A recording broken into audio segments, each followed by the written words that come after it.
Bapak Amin Rais, Pak Amin Rais itu pernah memberikan statement cabut bebas visa bagi warga negara Cina komunis.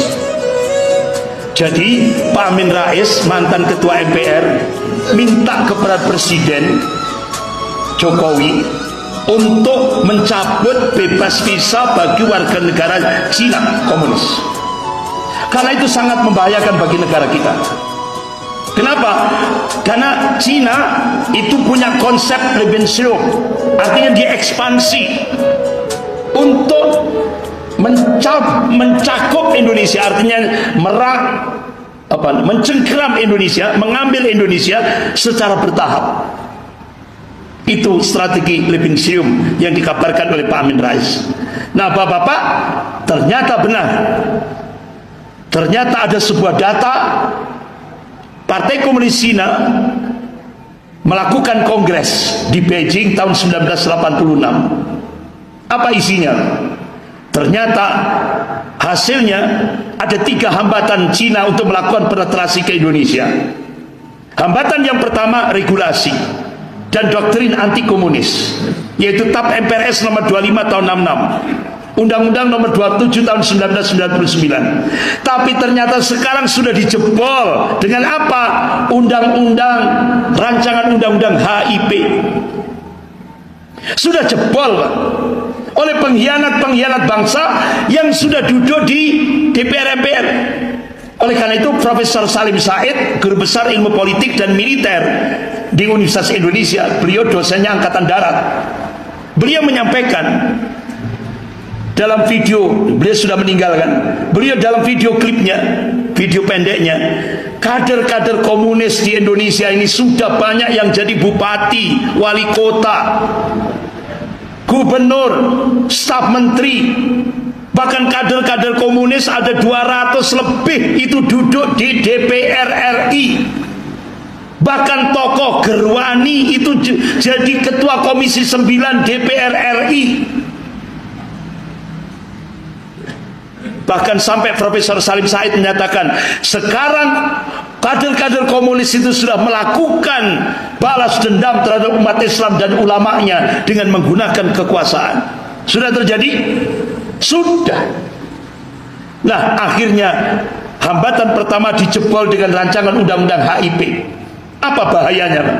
Yang pertama, rancangan undang-undang HIP itu mengadopsi manifesto PKI sebagai ideologi negara. Yang kedua, menurunkan derajat Pancasila dari inti Undang-Undang Dasar 45 menjadi sekelas undang-undang biasa. Yang ketiga, memeras Pancasila jadi Trisila dan Ekasila. Yang keempat, mengganti ketuhanan yang Maha Esa jadi ketuhanan yang berkebudayaan, dari tauhid jadi syirik.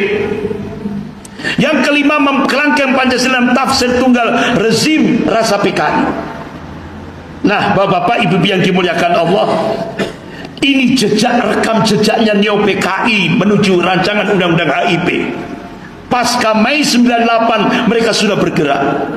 Sosialisasi tahun 2012, 2013, 2014, 2016, akhirnya sampai puncaknya 2020. Sehingga muncul keputusan Presiden nomor 24 tahun 2016. Kita dikembalikan kepada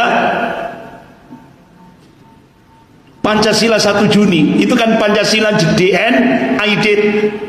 Itu disampaikan oleh Presiden Soekarno secara pribadi di depan BPUPKI. Pancasila versi pribadi Soekarno 1 Juni, di mana ketuhanan diletakkan di sila kelima.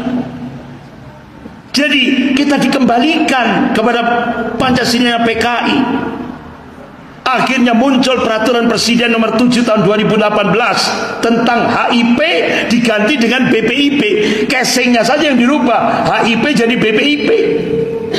Kemudian muncul Undang-Undang nomor 11 tahun 2019 tentang sistem kehidupan berbangsa dan bernegara. Tidak lagi pakai ketuhanan yang Maha Esa, tapi iptek, sekuler. Akhirnya puncaknya sekarang segala sumber hukum di Indonesia bukan lagi Pancasila, tapi presiden.